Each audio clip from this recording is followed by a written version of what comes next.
So hi everyone, today we have a special guest on our channel. We have Abhimanyu with us. So Abhimanyu, would you like to introduce yourself once?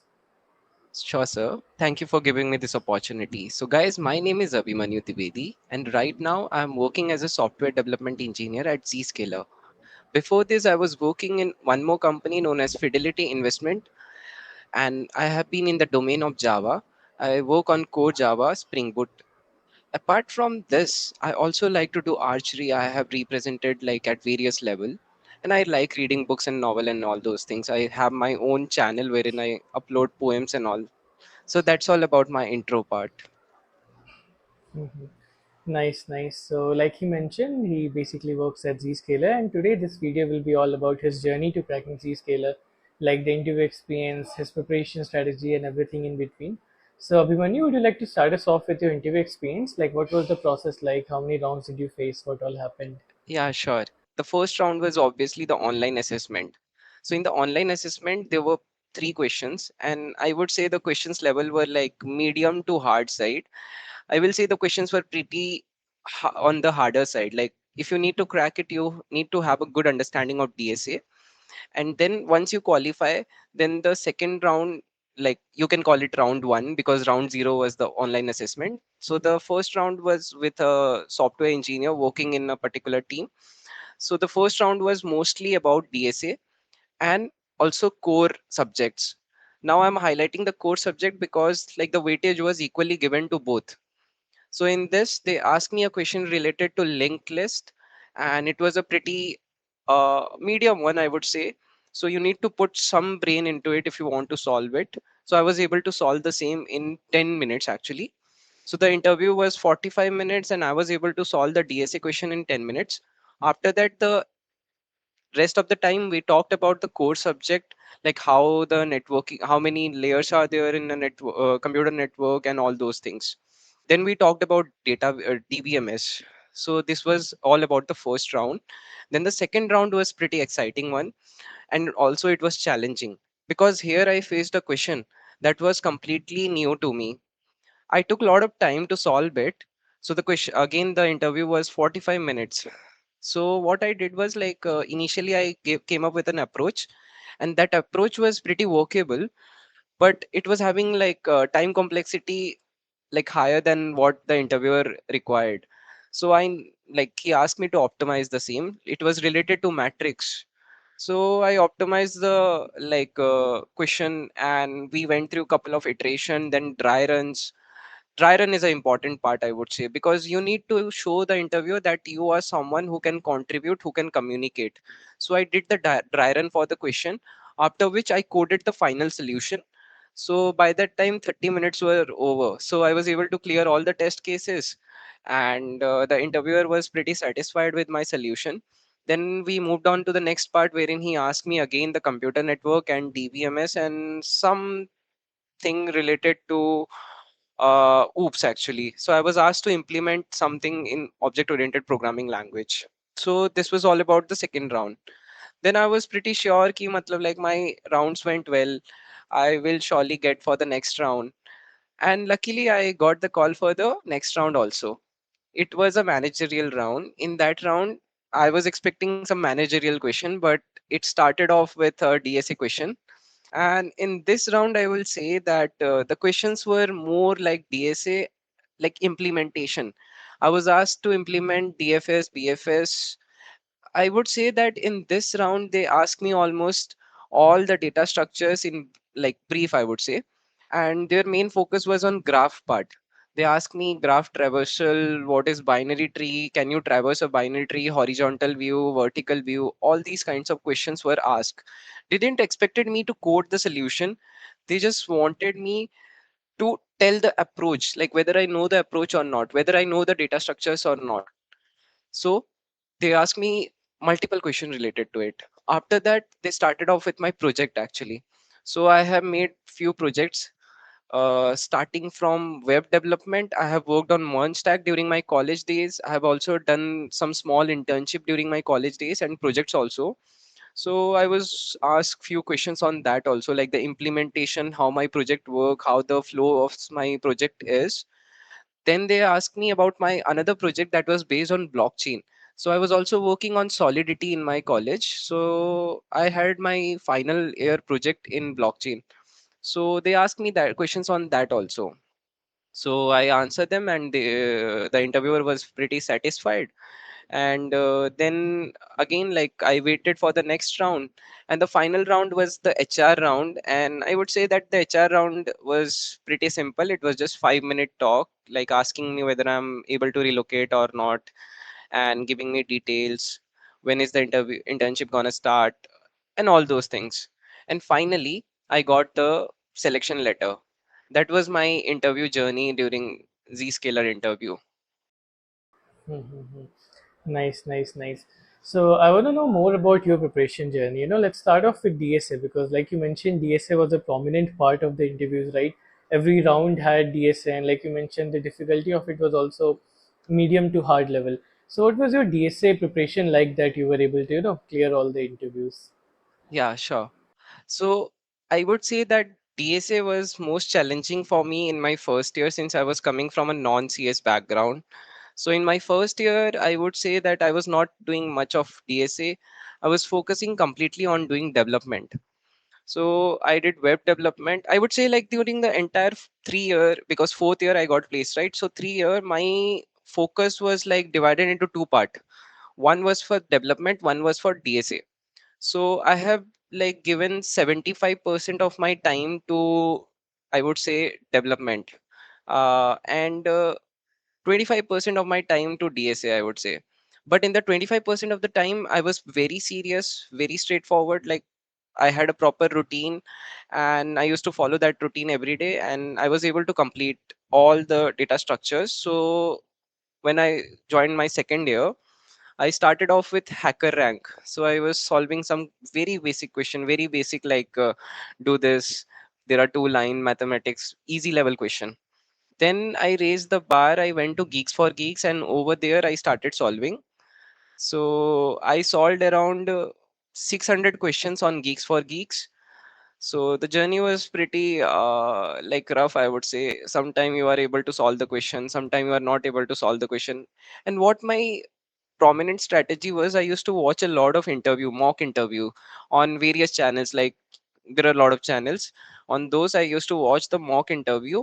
And during that interview, I try to solve the questions myself also, whatever the interviewer is asking to the person. So this I used to do on weekly basis. On Geeks for Geeks, they generally upload such videos. And apart from that, problem of the day, I never used to skip problem of the day. Then once I was like, Geeks for Geeks is done, I need to move on to the next level. So I went on to some other websites like Lead Code. In Lead Code, I again started from very scratch. I didn't wanted my like old knowledge to hinder the new learning process. So I started from very scratch. I initially targeted to solve 50 easy questions. After that, I straight away moved on to medium question. And I was solving like, I solved around 600 to 700 medium question. So this, I'm talking about my third year. By this time, I'm in my third year, and I have solved like 700 questions, medium question on Lead Code. So at this stage, I would say, like, I was very confident that if any medium question comes, I will solve it. And that was actually happening also. So I remember, like, I used to give the monthly, weekly test on Lead Code, weekly and bi-weekly actually. So in that, I was able to solve the first three questions, and the last one or two question I used to skip every time. So I changed my strategy, and I started doing hard questions. And obviously, like, hard questions I was not able to solve initially. So I used to put a lot of effort in understanding, and that point I realized that competitive programming is going to help me. So I was very beginner at that stage, so I started off by giving some challenges on code forces and code chef. So I solved around, and there is one more thing, Spoj ladder, SPOG ladder. I forgot the name. I think SPOG, right? So on SPOG ladder, you have like rating wise question. I was not giving challenges. Then I started solving the questions rating wise. And slowly I increased my level. Every level I used to do 10, 20 question, move to the next level, 10, 20 question. Like this I used to do. And there was a stage I reached that confidence level that now I can approach the hard question also. After that, I started solving hard questions on lead code. I solved around 200 to 300 hard questions. So my target was like, I had a fixed timeline that within this timeline I have to complete it at any cost. So for that I used to like miss classes sometime, and I used to sit all day on lead code, try to do hard questions. And problem of the day, I never used to miss it. So that's how I progressed, and I was able to solve hard question. By this time I was pretty confident that even if a hard question comes in the online assessment, I will be able to solve it. At this stage there was one more problem, that I completely lost touch with the core subjects. So this was the time I realized ki now I have to focus on the core subject part. So there are some core subjects like you have computer network, you have operating system, DVMS, and you have one more, object oriented programming structure. So these are the four core subject that you need to focus. So what I did was I made a timeline that one week for each subject, because I was already aware about the subject because we have already studied it in college. So I dedicated one week for each subject. I started focusing on the basics. Then I moved on to the second part, that is solving the interview question and everything. I made short notes of everything. I had one pager note for all the core subject, four core subject. And at this stage I was very confident that whatever company comes I will qualify it. At the same time I was also doing my internship at Fidelity Investment. So there my role was again Java developer. So I was having good idea of Spring Boot and Java. So I mentioned the same on my resume also. And this company like Zscaler, when it came for the Java developer role. So I had an upper hand in that case because I was already a Java developer at Fidelity. So the interview went on smooth because I planned everything. Everything was precise and everything was streamlined because I made a proper disciplined timeline. So this was my preparation journey. And also I would like to add one more point, that even if you are good in all these things, you need to be very much like good at expressing stuff. You need to know how to communicate to the interviewer, how to like convince him that your solution is correct. Because at the end of the day, if you are able to code it, but if you are not able to convince the person, he's not going to trust you that you are the right candidate. So you need to have that skill also, like convincing.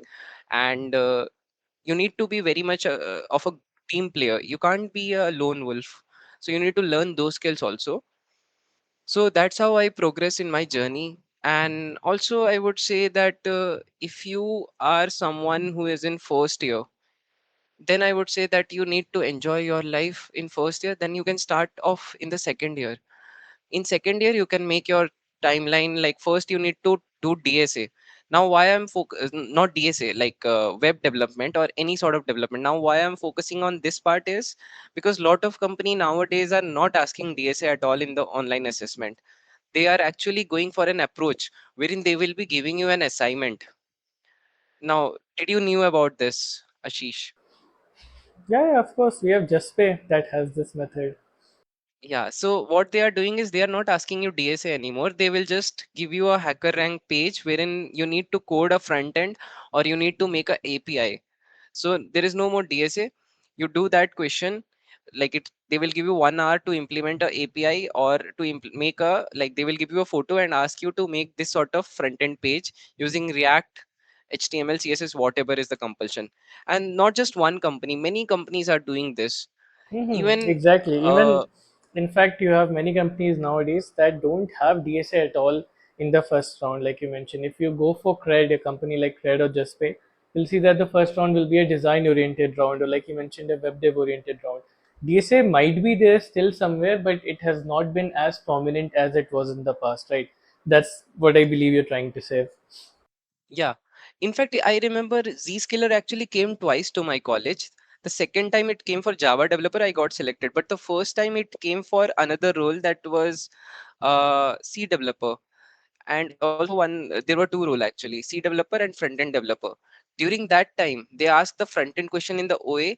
In the first round also, there was no DSA.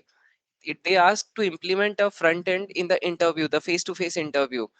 And second round it was half, 50-50. First half they asked to implement a front end, and second half they ask a DSA. So you are seeing, in case of front end developer, there was very less weightage given to DSA. So in that scenario, you need to have good development skill, and market is changing a lot nowadays. So I would say that you should focus more on development part in your second year, and like I will say that first half of your third year, then you can move on to the DSA part. Because like if you are dedicated serious, doing DSA is not going to take more than 6 months. Like there are hardly 15 data structures. If you are giving 15 days also, you will be easily managed to cover all the topics in like 6 to 7 months. So that is my opinion about DSA. But development is something that that should be spontaneous in your mind. Like you need to know how to make the things flow. Or again, like if you're doing DSA, these things will automatically come into your mind, but you need to make the balance, perfect balance, like how you are progressing in your college journey. That's all about my preparation part. Hmm. Right, right. So, like you mentioned, development, balancing development is very important along with DSA. And like I'm able to see, you were able to do that well, because you did web development, you did internships, and while you were doing all of that, you also managed DSA. So, what was your strategy in balancing this web development, right? Like, what was your strategy for web development? Like, what resources did you use? What kind of projects did you make? So basically, what I used to do is I used to look around myself. Like I initially, to be very honest, I didn't have any idea like what project to work on. Even though I learned MERN, MongoDB, Express, React, Node, but I always had that fear. Ki like if I do this project is going to, like I'm talking about myself, like I had this fear that if I'm making this project and everyone is making this project, how is my project unique and it will be convincing to the person who is seeing my resume? So I used to think this way. Like a lot of people used to make normal blog pages and all, but I decided that I am going to make something that is more like oriented to the real world. So I used to look around. So my first project was actually a buzz mailer. So it used to send survey mails in like bulk. So I implemented this SMTP and a lot of protocols. I don't remember, like it has been long. So that was my first project that I made in second year, and I got a lot of understanding of the computer network in this project because networking was involved in this. So this I got inspired from the real life. Like people and businesses find it tough to send information and service to their client. Like they have to do it manually, but this application can like automate this. Then my second application was actually a page wherein people can write their technical thought, because again I was in a technical college and people need to talk about new technology and what they're thinking, and also that was a technical blog. And my third project was for my college, so it was going to help like the placement department to gain contacts and everything. Then the final project that I made was a blockchain project that was inspired by the latest trend like that is going on, blockchain solidity. So that project was more about mm, like donation in mass and for a particular cause. So the project was about that. Now I will tell you like how you can start off your development journey. There are two paths. One is web development, one is Android development. I chose the web development path because I had like guidance in that particular domain. There were seniors who were guiding me. So initially I went with the standard things like HTML, CSS, and I took around 1 week to cover it. Then on I went to React. My first concern was to like first thing was to complete React, because when you are working on the front end, you are seeing something is happening in front of your eyes. You are designing something, you are making things moving around you. So that gives you motivation, like whatever I'm doing I can see it, right? So that's why I started off with the front end part. I learned React. It took me around 2 3 months. I mastered React development. I used to go through their blog, like if you search React JS documentation, I used to go through their documentation and read it and implement some new feature like having look around here and there.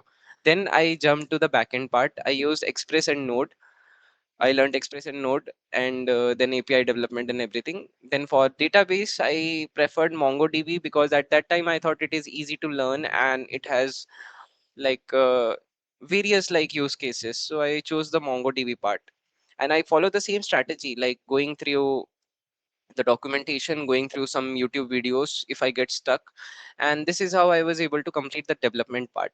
I even tried like Android development, but again, I couldn't make it. So I chose the web development part and continued on it. So that's about development thing, Ashish. Mm-hmm. Nice, nice. So, no, it's pretty commendable to see the dedication that you had put into learning both DSA and development and the amount of efforts that you had put into it, so it's really commendable. And you need that. You need to have that level of dedication, that consistency, and that grit. Without that, it's very difficult to, go far ahead with this much competition. So, I think you've And you already need, covered pretty much. Sorry, go on. yeah, like I would suggest one more thing, even when we are doing development, you need to see like how things are flowing around. If you are like using some inbuilt thing in React or something, you need to understand how the structure is working. Like there is Redux. So if you are using Redux, try to understand like what data structure the Redux might be using, or what data structure it can correlate to. So like that you can like always create that links in your mind, like if this is happening, this should be the data structure, this is happening, this should be the data structure, or the data might be flowing in this way. So you can do that also, like that will keep your mind fresh and active, and think always logically. When even when you are doing development, think logically. That would be my suggestion to everyone. Hmm. Right, right, right. Okay, so I guess you have pretty much covered all the advices already, but still, on a closing note, to all of the people who are watching this video who also want to crack, let's say, a company as good as Zscaler and, get a high paying job, what advice would you like to give them? I will give a simple advice that stay motivated and stay dedicated in the journey. Make your disciplined routine, solve question, do DSA, and be consistent. Daily do one thing. Like there is a saying, like I don't remember, zero point 0.1. Uh, Like if you do power of 365, it yeah, turns yeah, out to it's like be 1 to the like power of 365 and then 1.01 to the power of 365. You'll see a huge difference. yeah, so it's like that. So you don't have to put lot of effort, but again, you can't just postpone things. So just keep working towards the direction. Always be motivated. Always think in that way. Be logical, and finally you will make it there. At the same time, enjoy your life. Explore stuff, be it stock market or whatever you are interested in.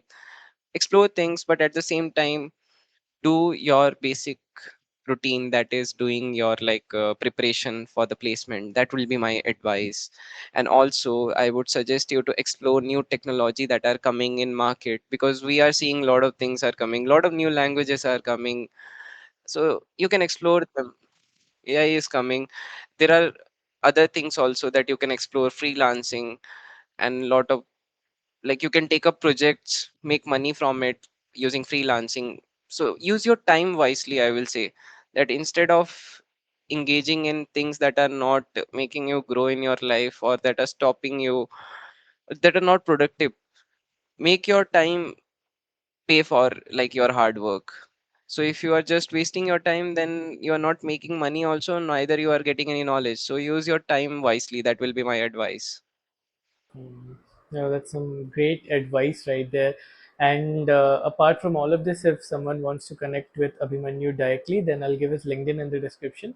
You guys can follow him on there and connect with him from there. So truly, that's some amazing advice that you have given us. So thanks a lot, Abhimanyu, for coming on the channel, sharing your entire journey and all these wonderful advice. I'm pretty sure it will help a lot of students who are watching this podcast. So again, thanks, Abhimanyu. I should be thankful. I should be thankful to Ashish that he called me and he stayed up like so late in night and recorded this video. Actually, I have been postponing this for long days, and so finally I came and he was very supportive in the journey of recording this podcast. So I should be thankful to Ashish. Right, right. All right. So thanks for watching, guys. Make sure that you hit the like button and make sure to subscribe. So yeah, thank you.